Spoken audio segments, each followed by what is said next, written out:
Permanent residency, the end goal, yay! Okay, USA, right? Okay. So this is commonly called green cards. It's really permanent residency here in the United States. And there is so many options. Okay, so the O1 visa structure, this is going to be the green card that stems out of that one. It's the EB1A. Again, it is very much structured like the O1 where there's different criteria. You don't have to hit all the criteria to get granted for the O1 or the EB1A. So you technically only need them to approve 3 out of the 10 criteria to get the green card. Obviously, the more criteria you have, the better. It's going to make a better application. It's going to make you look better. It's going to make them stamp it that much easier. But technically, you only need 3 out of the 10. Also, people like this green card because it's not based on a job offer or an employer. You self-petition this green card. Okay? Every single green card, your spouse have to actually be married. None of this, oh, we've been dating, we've married together for the whole, we've been living together for a long time. Actual marriage and kids will get a green card with you, every single one. So all of these, if you have any of that going, your spouse, significant, husband, wife, whatever, and your children get green cards as well. Okay? Obviously, you have to submit the paperwork for it, but yes. Oh, wait. Okay, any questions about the EB1A? No. EB1B, so this is for researchers and professors, so maybe not directly set to this category of people. If they're really experts in their field and whatever they're researching, probably stuff I won't understand, they're going to get this type of visa. It is separate and apart for them because obviously we want to recruit talent from around the world, the best professors, the best researchers in whatever area it might be. We want them to come on over and be in America and research for us. EB1C, foreign executives and managers. So these are obviously big corporations. This is sponsored by a corporation, a company, whatever it might be. It must be sponsored. EB2. Okay, so this is commonly called PERM. Have anybody heard of PERM? No? So this is kind of like the H-1B. So this is the green card version of the H-1B, basically.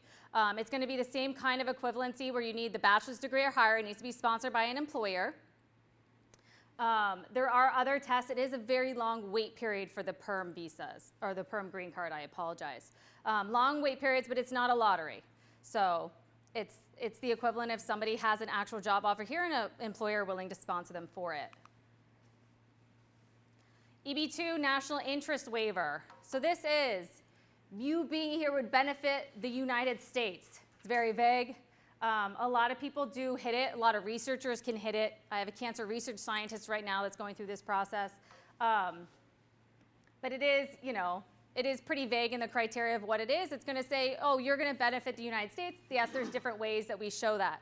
It's still an EB2, but you're exempt from having to show the PERM labor certification, which is a lengthy process in the regular EB2. So if you go this route, then you can bypass all of that, which really shortens down the amount of time it takes to get the EB2. EB2 Schedule A Group 2. I don't know why they come up with these really long names. They couldn't just call it something else. So this is for pre-existing labor shortages. So these are set by the government. No, you can't say an entrepreneur is in slow demand. So these are pre-existing, pre-set, yes. What about blockchain? No. No, they're not. I mean, I haven't looked at the list today. It does change, but no. Something like, tech, some tech things could be on it. It does change. So you have to, whenever you're actually applying for it, you have to look on the list to see what the current list is stating, that they're saying there's a shortage of the United States in. So unless you're ready to do it, we don't kind of look up the list. Huh? Models? Models are the O1B, my friend, or the EB1A. But they're always in short supply. That's why they get their own special visas. Models have their own special, yeah. That's the O1B, models fit under there, and there's a green card version. The EB1A, models can get a green card that way.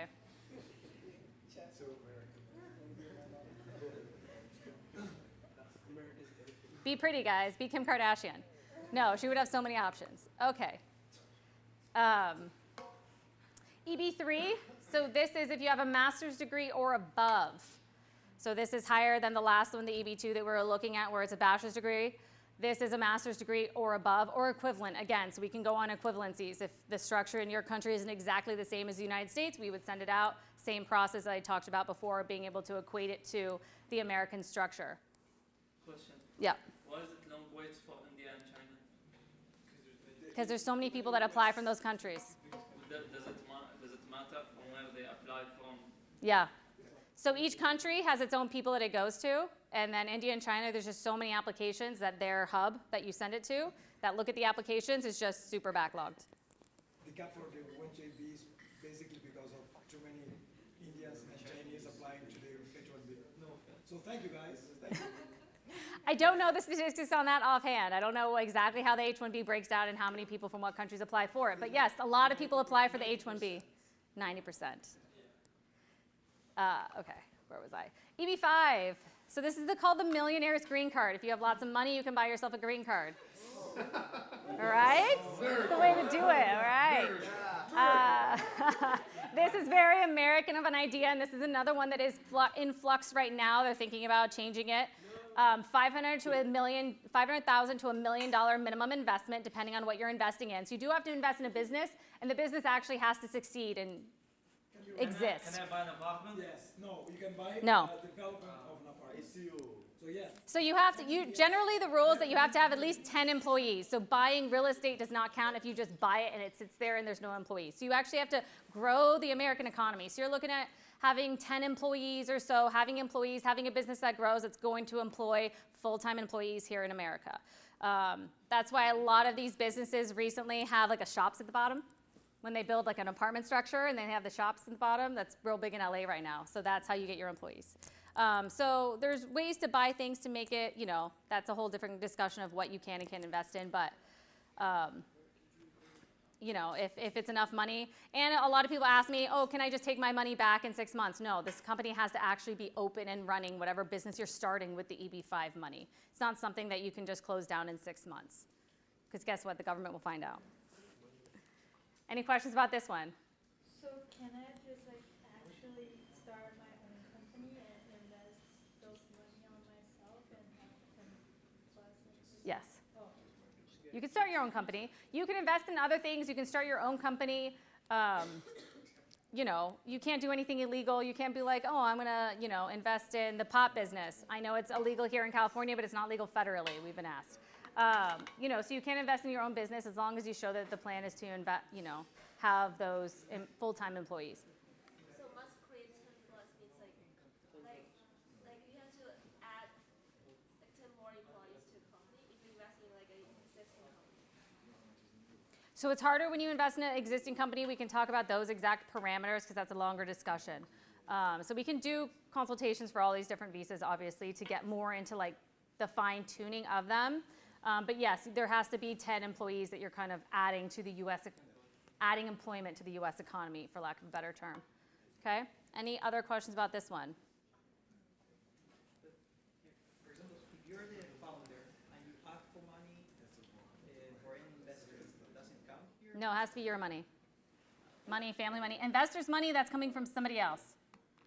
So that would be someone else investing in the U.S., not you investing in the U.S., because that money would be coming directly from them.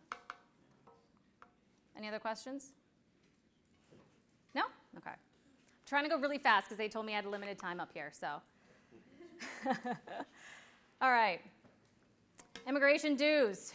Understand your options. Give us everything that you've got. Let us know what's going on in your life, all the different parameters, whether you're married or not. You'd be surprised how many people forget to tell me that, and then they come here and they'll go, well, my wife's here too. It's like, well, you didn't tell me you had a wife.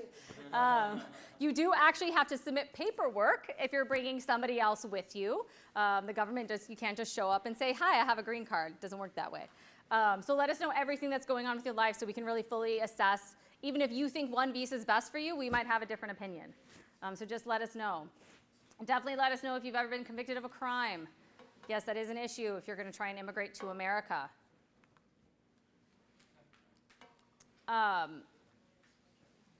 Make all your finances very transparent and documented. So if you're coming for some of these visas, they're going to want to look at your monies.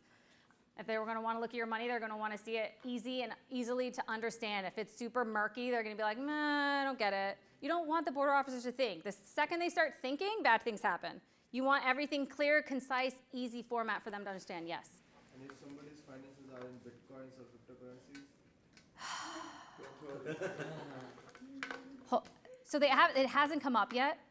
but I'm sure it's going to soon. Just like I know these self-driving cars are going to come up soon. So lots of laws change when, you know, various things start changing in the economy. They're not hip to the social media influencers yet, but yet they make so much money. So everything's always in flux. Anything that's new, the government's not really going to know what to do with it yet.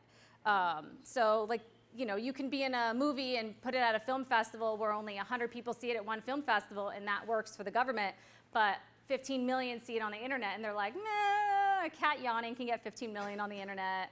So anything that's new is going to be in flux.